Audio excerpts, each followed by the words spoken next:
Good morning, Isabela. Good morning, Villa Marso.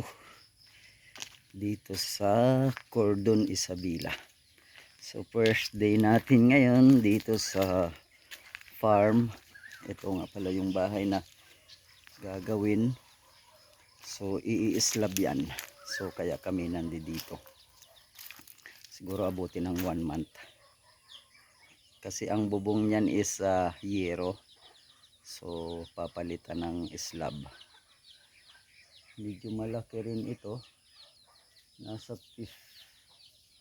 mga 9 by 9 meters. So dito tayo, first day tayo magbibideo. Yung bumungad sa amin kahapon dito ay grabing mangga, Indian mango nandito sa lupa. At saka yung sa taas sayang hindi na naibibinta. So ito, grabing Indian mango.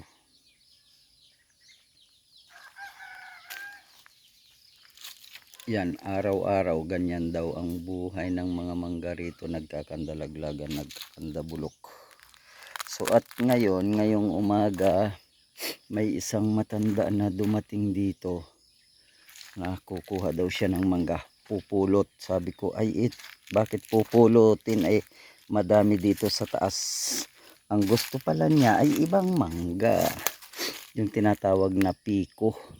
So ayan siya, yon na yung nalalaglag, yun ang yung hinog na kulay yellow talaga, pero ang hitsura niya is medyo pahaba lang siya ng kunting-kunti sa Indian mango. Eto siya, nakipulot na rin ako. So ang tamis pala niya, ang tawagin is piko na mangga, pero matamis. Mangga talaga siya, hindi yan Indian mango, no. Ang Indian mango ayan, yan yung kulay green at yellow. Pero ito, nakipulot din ako, nakikain kanina lang, mag-7 lang ngayon ang oras. Yan, marami pa eh. So nakauwi na yung matanda, dahil siguro tuwing umaga pumupunta siya rito, kumukuha lang ng mga pang ang dami pa dito sa baba. Kasi masarap, kasi ito yung mga nalaglag kagabi na medyo mahangin kagabi. So marami pala. So siguro matagal na siyang kumukuha dito mula nung nagkaroon ng bunga. Naghinog na ay naglalaglagan sila. So maraming nakuha din tuwing umaga siguro. Masarap, matamis. Anong puno ito? Oo, itong isa lang na to. Marami pa siyang bunga eh. Susukitin lang Oo. Ay hindi na, inaantay niyang yung malaglag, yung matigas-tigas. Para parehas doon sa sa inyo.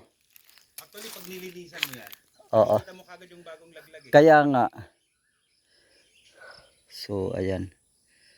Kaya lang ito yata parang hindi sakop ng tatay. Ay, hindi nga. Pero siyang nagtanim siguro nito. Wala namang nakatira dyan. Oo nga. So, ayan, ito ang Indian mango.